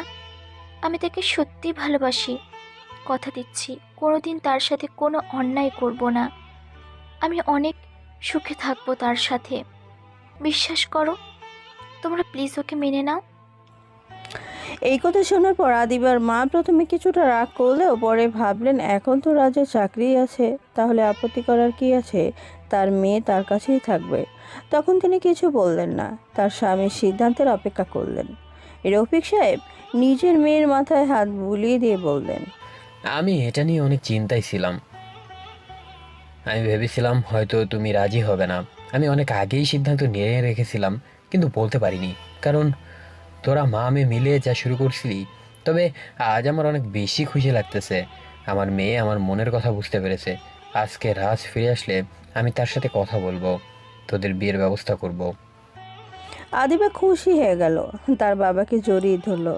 রাত পেরিয়ে গেল, আবারও আর একটা রাতের আগমন ঘটলো, কিন্তু রাজ আসলো না। রাজ কোথায় গেল? রফিক সাহেব খুঁজতে শুরু করলেন, কিন্তু রাজকে কোথাও পাওয়া গেল না। রাজ যে জাহাজের কথা বলেছিল সেখানে গিয়ে খোঁজ করা হলে জানতে পারলো এই নামের কাউকেই তারা কাজেই রাখেনি। এই কথা শোনার পর রফিক সাহেব অনেক বেশি ভয় পেয়ে গেলেন। তাহলে কি হলো ছেলেটার? তখন তিনি রাজের রুমে গেলেন, গিয়ে খুঁজতে শুরু করলেন। তখন টেবিলের উপরে একটা চিঠি দেখতে পেলেন। সেটা দেখার পর তিনি পড়তে শুরু করলেন। সেখানে রাজ লিখেছে, আমি জানি চাচা, আপনি যখন এটা পড়ছেন তখন আমি আপনার থেকে অনেক দূরে চলে গেছি। তবে আপনার মতো ভালো মানুষ আর এই পরিবারের মতো ভালোবাসা আমি কোথাও পাবো না, সেটা আমি জানি। আমি ছোটোবেলা থেকেই বাবা মায়ের আদর থেকে বঞ্চিত। আমার বাবা মা আমাকে ছোটোবেলায় একা রেখে মারা গিয়েছিলেন। এরপর আমি আমার মামার বাড়িতে থেকে বড় হয়েছি। আপনি সেদিন সেই মাঝিকে আমার বাবা মনে করেছিলেন। সে আসলে আমার বাবা নয়। আমি ওই জেলের সাথে গিয়েছিলাম একটা তদন্তের জন্য, কিন্তু ফেরার পথে যখন অপরাধীরা জানতে পারে যে আমরা সব কিছু জেনে গেছি, তখন অপরাধীরা আমাকে মারতে এসেছিল। ভুলে ওই মাঝির ওপর গুলি চালিয়ে দেয়, এবং আমি জানতাম না ওই মাঝি আপনাকে বাঁচিয়েছে আগে। আপনি সেদিন আমাকে কোনো কথা বলতে না দিয়ে নিয়ে এসেছিলেন আপনার বাসায়।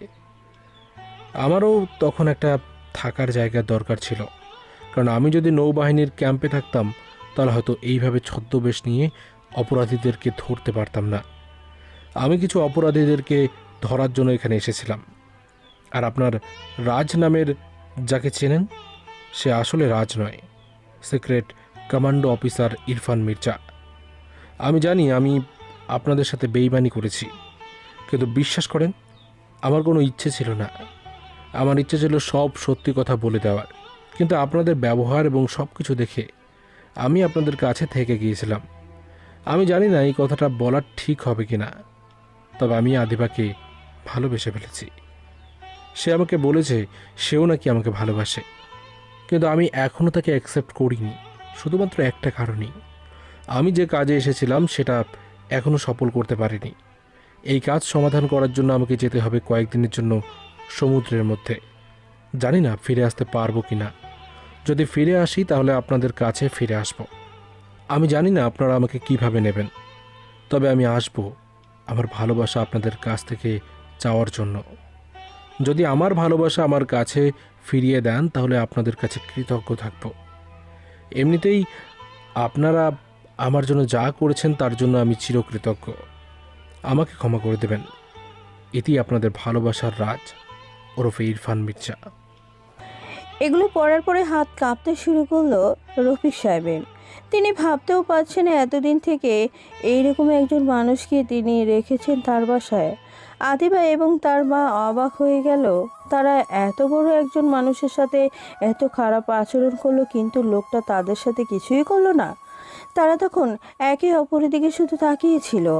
এখন অপেক্ষা করা ছাড়া আর কোনো উপায় নেই তাদের।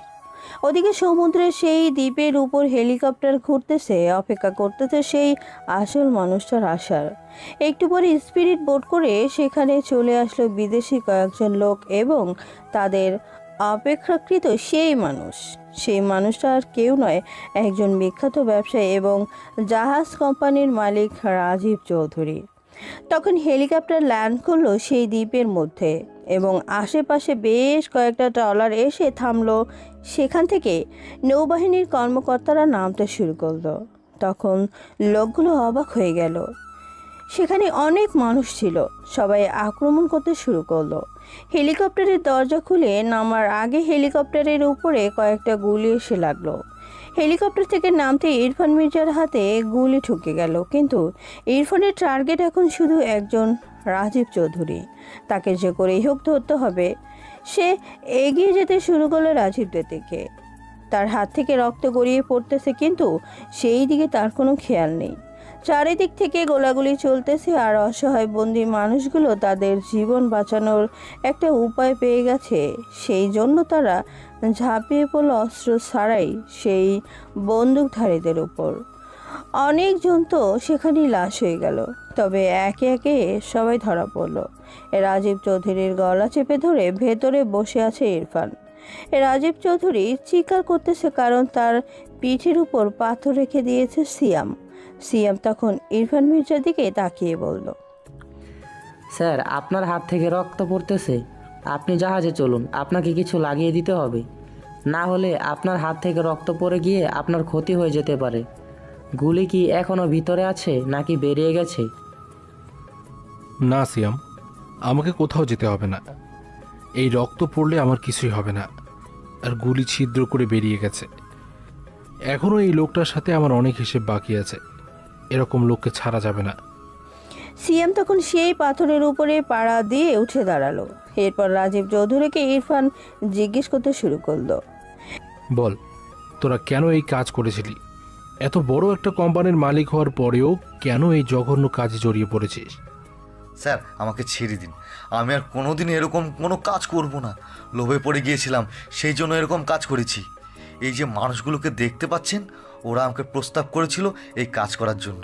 এই রুটে বিশ্বের নামি দামি সব কোম্পানির জাহাজের চলাচল, সেই জন্য আমরা এটাকে সুযোগ হিসেবে ব্যবহার করতে চেয়েছি এবং সেই জাহাজগুলোকে জিম্মি করে কোম্পানির কাছ থেকে কোটি কোটি টাকা ইনকাম করি। এবং আমার জাহাজ কোম্পানিও এতে করে অনেক লাভবান হয়, কারণ আমার জাহাজকে তো কেউ জিম্মি করতে পারে না। আমি তো সবাইকে জিম্মি করি, তাই আমার জাহাজকে সবাই বিশ্বাস করতে শুরু করে। আমি সবাইকে বলেছিলাম দস্যুদের মোকাবিলা করার জন্য আমার জাহাজে বিশেষ ব্যবস্থা আছে, সেই জন্য আমার জাহাজে কিছু হয় না। সবাই এটা বিশ্বাস করেছিল, সেই জন্য আমার জাহাজের ব্যবসা অনেক বেড়ে গিয়েছিল। আর আমি যে কোম্পানিগুলোর সাথে যুক্ত হয়ে এই বিদেশি লোকদের নিয়ে এই কাজ চালিয়ে যাচ্ছিলাম, সেটা কেউ জানতে পারেনি। এত বড় প্ল্যান করেছিস সেটা বুঝতে পারলাম, টাকার জন্যই করেছিস। কিন্তু এই জেলেদেরকে কেন এখানে ধরে নিয়ে আসলি? এই গরিব মানুষগুলোর জীবন কেন নষ্ট করলি? স্যার, আমরা সমুদ্রে লড়াই করে বাঁচতে পারবো না। এরা সব সময় সমুদ্র থাকে, তাই তারা সমুদ্রে সব কিছু জানে, এবং আমরা যদি ওখানে যাই তাহলে আমাদেরকে মেরে ফেলতে পারে। তাই আমরা জেলেদেরকে কিডন্যাপ করতে শুরু করি, ওদেরকে কিডন্যাপ করে এই কাজ করতে বাধ্য করি। অনেককে টাকার লোভ দেখিয়ে এখানে নিয়ে আসি, তারা টাকার জন্য এই কাজ করে। তারা যদি মারা যায় তাহলে কিছুই হবে না। ওর নাম হচ্ছে রবিন আর ও ডেভিড। তারা বিদেশে একটা পার্টি সেন্টার চালায়, ওখানে মেয়েদেরকে শারীরিকভাবে নির্যাতন করা হয়, সেই জন্য আমি তাদেরকে নারী পাচার করে দিই। সব কিছু মিলিয়ে আমি কোটি কোটি টাকার ব্যবসা চালাচ্ছিলাম এই সমুদ্রে, কিন্তু কেউ আমাকে সন্দেহ করতে পারেনি। সবাই ভাবতো হয়তো জেলেরা এখান থেকে উধাও হয়ে যায়, এটা কোনো সমুদ্রের ভয়ঙ্কর জীবজন্তুর কাজ, কিন্তু আসল কাজ তো আমরা করেছিলাম। ইরফান তখন তার গলা চেপে ধরলো, এরপর তাকে ছেড়ে দিল। ওই অসহায় মানুষগুলোর হাতে বলল এই লোকটাকে যা ইচ্ছে করতে। সবাই মিলে তাকে মারতে শুরু করলো। মারতে মারতে তাকে একদম মৃত্যুর কাছাকাছি নিয়ে আসলো। তখন ইরফান সিয়ামকে বলল তাকে নিয়ে যাওয়ার জন্য। এরপর রাজীব চৌধুরীর কাছে এসে বলল, অনেকদিন তো কোটি কোটি টাকার ব্যবসা করলি, এবার জেলের ভিতরে গিয়ে দেখ এই টাকা তোকে বাঁচাতে পারে কিনা। গরিব মানুষগুলোকে ব্যবহার করে টাকা ইনকাম করেছিলে, তাই না? তাদেরকে দিয়ে যদি ভালো কাজ করতি তাহলে তাদের কর্মসংস্থানের ব্যবস্থা হতো, তুইও টাকা ইনকাম করতে পারতি। কিন্তু সেটা না করে অন্যায় পথে তাদেরকে নিয়ে যাচ্ছিলি, তাই তোকে এখন আসল জায়গায় যেতে হবে। চল। তাদেরকে ধরে নিয়ে যাওয়া হলো এবং এটা বিভিন্ন মিডিয়ায় ছড়িয়ে পড়ে। বিদেশি লোক দুইটাকেও নিয়ে জেলে রাখা হলো। অসহায় আটকে পড়া মানুষগুলো চিৎকার করে কান্না করতে শুরু করলো, তবে তাদের কান্না আজ কোনো কষ্টের নয়, আনন্দের। তারা আজ মুক্তি পেয়েছে বন্দি জীবন থেকে। বিভিন্ন আন্তর্জাতিক মিডিয়ায় এটা ছাপানো হলো। সবাই ইরফানকে নিয়ে অনেক ভালো ভালো নিউজ করতেছে। সিয়ামের সাহসিকতার কথাও বিভিন্ন জায়গায় উঠে এসেছে। ইরফান তখন সব কিছুর সমাধান করে পরের দিন চলে গেল রফিক সাহেবের বাসায়। সে তার ভালোবাসাকে এখন চাইবে রফিক সাহেবের কাছে। রফিক সাহেব কি তার ভালোবাসাটা পেতে সহযোগিতা করবেন, এটাই চিন্তা করতেছিল। সে রফিক সাহেবের বাসায় যেতেই রফিক সাহেব তাকে দেখে দৌড়ে এসে জড়িয়ে ধরলেন, এরপর বলতে শুরু করলেন, বাবা তুমি এসেছো? আমি তো ভেবেছিলাম তুমি আসবে না। সত্যি বলছি বাবা, আমি তোমাকে চিনতে পারিনি, সেই জন্য এরকম ব্যবহার করে ফেলেছি। তোমাকে কত কষ্ট দিয়েছি। চাচা, আমি ইরফান হয়ে ফিরে আসিনি, আপনার কাছে ফিরে এসেছি আপনার রাজ হয়ে। আপনি আমাকে কী সব কথা বলছেন? আমি যে বলেছিলাম আমি আসবো আমার ভালোবাসার মানুষকে ফিরিয়ে নিয়ে যাওয়ার জন্য, আপনি কি দেবেন আমার ভালোবাসার মানুষটাকে? বাবা, তোমার মতো ছেলের কাছে আমার মেয়ে বিয়ে দিতে পারাটা আমার কাছে গর্বের বিষয়। আমার মেয়ে অপেক্ষা করছে তোমার জন্য। আমরা ভেবেছিলাম হয়তো তুমি আর ফিরবে না, কিন্তু তুমি ফিরে এসেছো। রাজ কোনো কথা না বলে চলে গেল আদিবার রুমে। গিয়ে দেখলো আদিবা সে কান্না করতেছে। রাজকে দেখে আদিবা পাগলের মতো দৌড়ে এসে জড়িয়ে ধরে কান্না করতে করতে বলল, বিশ্বাস করো, আমি তোমাকে অনেক বেশি ভালোবাসি। তুমি প্লিজ আমাকে ছেড়ে যেও না, আমি তোমার সাথে থাকতে চাই। হ্যাঁ আমার প্রিয়তমা, আমি তো তোমাকে নিতেই এসেছি। তুমি কি হবে আমার পথ চলার সাথী? আমি তখন আরও শক্ত করে জড়িয়ে ধরলাম আমার ভালোবাসার মানুষটাকে। এরপর তাকে বললাম, হ্যাঁ আমি তোমার সাথে চলতে চাই আমার পরবর্তী জীবন। আমি জানি আমি তোমার সাথে যে ব্যবহার করেছি, এই ব্যবহারের পর। ইরফান আর কিছু বলতে দিল না, আদিবার মুখে আঙ্গুল দিয়ে চুপ করিয়ে দিল। এরপর বলল, আমি ওসব দিনের কথা ভুলে যেতে চাই। আমি বারবার বলেছি তোমাদের ব্যবহারে আমি কষ্ট পাইনি। তোমরা আমার খুব আপন ছিলে, তাই তোমাদের ব্যবহার আমার কাছে খুবই ভালো লাগতো। তাই এই কথা বলো না। এখন চলো আমি আমার শ্বশুর শাশুড়ির সাথে দেখা করে নিই। এরপর ইরফান প্রায় 3 দিন সেখানে কাটালো। ভালো মতোই বিয়েটা সম্পূর্ণ হয়ে গেল। ইরফানের মামা মামিও সেখানে আসলেন, কারণ ছোটবেলা থেকে তারাই মানুষ করেছেন এই সাহসী ছেলেটাকে। এখানে আসার পেছনে এই মানুষগুলোর অবদান অনেক। আবিদাকে যখন নিয়ে আসা হবে তখন আদিবার মা এসে ইরফানের হাত ধরে বললেন, বাবা আমি জানি আমার কথাটা বলা মানায় না, তুমি অনেক ভালো ছেলে, সেটা তো অনেক আগেই বুঝতে পেরেছি, কিন্তু আমার মেয়েটা মাঝে মাঝে ভুল করে ফেলে। তুমি প্লিজ আমার মেয়েটার ভুলগুলো ক্ষমা করে দিও।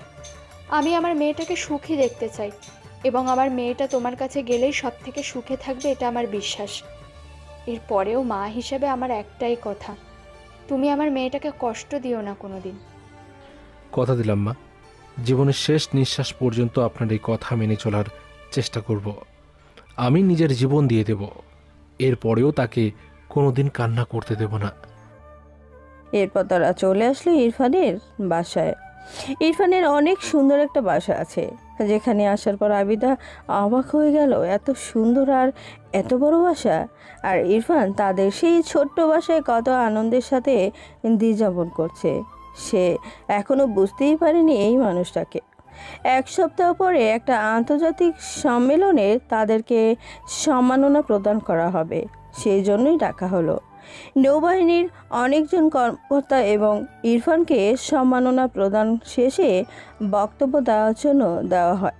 ইরফান সবার সামনে দাঁড়িয়ে বলে, প্রথমে সবাইকে অনেক অনেক ধন্যবাদ আমার মতো ছোট মানুষকে এই সম্মান দেওয়ার জন্য। তো কিছু কথা বলতে চাই। আমি জানি আমার জ্ঞান শূন্য, আমার থেকে অনেক জ্ঞানী মানুষ আমার সামনে বসে আছে, তবে এই ছোট্ট জীবনের কিছু অভিজ্ঞতা আপনাদের কাছে শেয়ার করতে চাই। আমি বিভিন্ন অপরাধীদেরকে দেখেছি যারা অপরাধ করে শুধুমাত্র টাকার কারণে, কিন্তু আসল যারা অপরাধী তারা এদেরকে কন্ট্রোল করে, তাদের আমরা ধরতে পারি না। আমরা 20 টাকার ডিম চোর আর 10 টাকার কলা চোরকে ধরার পর মারধর করি, কিন্তু যারা একটা ইশারায় হাজার হাজার কোটি টাকা পাচার করে দেয় তাদেরকে কোনো শাস্তি দিতে পারি না। এই যে জলদস্যুদেরকে নিয়ে আমরা এত আলোচনা করছি, তারা কিন্তু আসলে অসহায় দরিদ্র কিছু মানুষ, যারা নিজেদের জীবনকে একটা সুন্দর করার জন্য এই কাজটা করছে। কিন্তু তারা কত টাকা পায়? সবার একটা নির্দিষ্ট সীমানা দেওয়া থাকে, এই পরিমাণ টাকা তাদেরকে দেওয়া হয়। কিন্তু এক একটা জাহাজ পার করার শত শত কোটি টাকা আত্মসাৎ করে নেওয়া হয়। সেই টাকাগুলো যায় কোথায়? ওই টাকা পয়সাগুলো সব কিছুই কয়েকজন পরিকল্পিত মানুষের কাছেই যায়, কিছু বড় বড় কোম্পানির কাছে যায়। কিন্তু আমরা তাদেরকে অনেক বড় কোম্পানি মনে করে তাদেরকে সম্মান দিই, কিন্তু তারা ভেতরে ভেতরে এরকম কাজ করে বেড়াচ্ছে। ঠিক সেরকমই আমাদের সমাজে যতজন ছোটোখাটো অপরাধী আছে তারা আসলেই শুধুমাত্র ওই টাকার কারণেই কাজগুলো করছে। আমাদেরকে আসল অপরাধীদের কাছে পৌঁছতে হবে, যারা এদেরকে কন্ট্রোল করছে তাদেরকে ধরতে হবে। কারণ বাছুর যতই হত্যা করে না কেন, গাভী কিন্তু প্রতি বছরই সেই একটা করে বাছুরই দিবে। তাই মারতে হলে গাভীকে আগে মারতে হবে, তাদেরকে গোড়া থেকে উপড়ে ফেলতে হবে।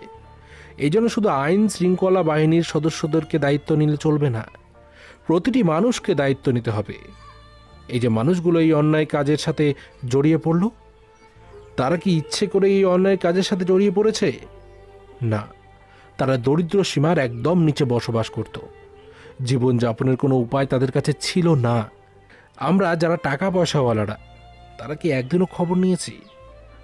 আমরা তো নিজেদের ভোগ বিলাসেই ব্যস্ত। এখন বর্তমানে রমজান মাস চলছে, আমরা প্রতিটা ধর্মের উৎসবকে নিজেদের কাছে এমনভাবে উপস্থাপন করি যেন ওই ধর্মের উৎসবটা শুধুমাত্র ওই ধর্মের জন্যই।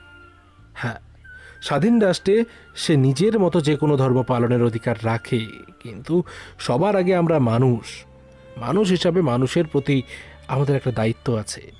এখনও এরকম হাজারো মানুষ পাওয়া যাবে যারা সন্ধ্যাবেলা ইফতারের সময় পানি ছাড়া আর কিছুই পায় না। কিন্তু আমরা যারা টেবিলে হাজার রকম ইফতার সাজিয়ে বসে থাকি, তারা কি কখনো ওই মানুষগুলোর কথা চিন্তা করি? আমরা যত টাকার খাবার নষ্ট করি, আমাদের এক একজনের নষ্ট করা খাবারের কিন্তু আরও এক একটা গরিব মানুষের ইফতারে হয়ে যেত। সেটা কি কোনোদিনও চিন্তা করি না? সেটা আর চিন্তা করার সময় আমাদের কাছেই নেই। কিন্তু সেই মানুষগুলো যখন ধৈর্য শক্তি হারিয়ে ফেলে, যখন তাদের কিছুই করার থাকে না, তখন তারা অন্যায় করতে বের হয়। ঠিক সেই সময় আপনি তাদেরকে ধরবেন, ধরার পর বলবেন অশিক্ষিত মূর্খ, সেজন্য অন্যায় করেছিস। কিন্তু আমরা শিক্ষিত হয়ে কি করেছি এই সমাজের জন্য? অবাক করা তত্ত্ব হলো এটাই সত্যি যে এখন আমাদের দেশ চলে অশিক্ষিতদের টাকায়। অশিক্ষিত কৃষক, শ্রমিক আর প্রবাসীরা এই দেশের সবচেয়ে বড় আয়ের উৎস। আর আমরা শিক্ষিতরা কি করি? সারাদিন দুর্নীতি নিয়ে ব্যস্ত থাকি। সমাজকে পরিবর্তন করতে হলে আগে নিজেকে পরিবর্তন করতে হবে। আমি দুধে ধোয়া তুলসী পাতা নই, যতটুকু পারি নিজের থেকে চেষ্টা করি। আমি সামর্থ্যবান কতটুকু সেটা আমি জানি না, তবে আমি মুসলমান। আমার সামনে আমার এক হিন্দু ভাই না খেতে পেয়ে মরে যাবে, আমি নিজের ধর্মের জন্য তাকে না খাইয়ে রাখবো? এটা হতে পারে না। আমি হয়তো তাকে লক্ষ টাকার বাড়ি করে দিতে পারবো না, কিন্তু তাকে 100 টাকা দিতে পারবো খাবারের জন্য। এই সামর্থ্য আছে আমার, কিন্তু আমরা সেটা করি না। ঠিক এই রকম আমার এক মুসলমান ভাই ইফতার করতে পারছে না, তাকে একবার ইফতারের ব্যবস্থা করে দিলে আমার ধর্ম আমাকে বের করে দেবে না। পৃথিবীর কোনো ধর্ম মানুষকে অন্যায় শিক্ষা দেয় না। পৃথিবীর কোনো ধর্মে এটা বলা নেই যে শুধুমাত্র নিজের ধর্মের মানুষকে সহযোগিতা করতে পারবে আর অন্যের ধর্মের মানুষকে মেরে ফেলো। প্রত্যেকটা ধর্মে এই কথাটা বলা আছে যে মানুষ মানুষের জন্য, মানুষকে বাঁচতে হবে। মানুষের কথা চিন্তা করুন। আশা করি আমি ছোট মানুষ, এই কথাগুলো বলছি হয়তো অনেকের কাছে ভালো লাগতে পারে, অনেকের কাছে খারাপ লাগতে পারে, তবে আমার যেটা মনে হয় সেটাই বলেছি। আমি পরিবর্তন হলে আমার সমাজ পরিবর্তন হবে। আর এই অপারেশনের ক্রেডিট আমার একা নয়। এখানে একটা মানুষ নিজের জীবন ঝুঁকির মধ্যে ফেলে এই কাজ করেছে। আমি এসব অপরাধীদের কাছে কোনোদিনও পৌঁছতে পারতাম না সিয়ামকে ছাড়া। তাই সিয়ামের জন্য রইল আমার গভীর ভালোবাসা। দোয়া করি সে জীবনে এমন পর্যায়ে পৌঁছাক যেখানে তাকে দেখার পর আমার নিজেরই হিংসা হয়। এই কথা বলে ইরফান নেমে আসলো। মানুষ কথাগুলো মুগ্ধের মতো তাকিয়ে শুনছিল। কত গুরুত্বপূর্ণ কথা সে কত সহজে বলে ফেলল। সব কাজ শেষ করে যখন বাসায় ফিরে যাচ্ছিল আদিবা এবং ইরফান, তখন রাস্তার পাশে দেখতে পেল কয়েকটা পথশিশু ভিক্ষা করতেছে। এটা দেখার পর আদিবা নেমে এরপর তাদের সবার হাতে 500 টাকা করে দিয়ে তাদের মাথায় হাত বুলিয়ে দিল। এটা দেখার পর ইরফান মুগ্ধ নয়নে তাকিয়েছিল মেয়েটার দিকে। আদিবা আবার গাড়িতে ফিরে আসলো, ইরফানের হাত জড়িয়ে ধরে বলল, পরিবর্তনটা না হয় নিজের থেকেই শুরু করা যাক। প্রথমে আমি পরিবর্তন হই, এরপর পৃথিবী পরিবর্তন করব। ইরফান আবিদাকে জড়িয়ে ধরল তার। এভাবে প্রতিটি ভালোবাসা চলতে থাকুক, মানুষ মানুষের জন্য জীবনকে উৎসর্গ করুক। সকল অন্যায় আমাদের সমাজ থেকে দূরে গিয়ে এই সমাজ পরিণত হোক এক আদর্শ সমাজে। এই প্রত্যাশা রেখে আজকের গল্প এখানেই শেষ করছি। দেখা হবে পরবর্তী কোনো গল্পতে। সেই মুহূর্তে সবাই ভালো থাকবেন, সুস্থ থাকবেন। প্রিয় শ্রোতা বন্ধুরা, আমাদের আজকের গল্পটি এখানেই শেষ হচ্ছে। তো আপনাদের গল্পটি কেমন লাগলো অবশ্যই কমেন্ট করে জানাবেন। এবং এখনও পর্যন্ত আমাদের চ্যানেলটিকে যারা সাবস্ক্রাইব করেননি, প্লিজ সাবস্ক্রাইব করুন এবং পাশে থাকা বেল আইকনটি প্রেস করুন, যাতে সবার আগে আপনার কাছে আমাদের গল্পগুলো পৌঁছে যায়। তো বন্ধুরা, আজকের গল্প এখানেই শেষ করছি। সকলে ভালো থাকবেন, সুস্থ থাকবেন।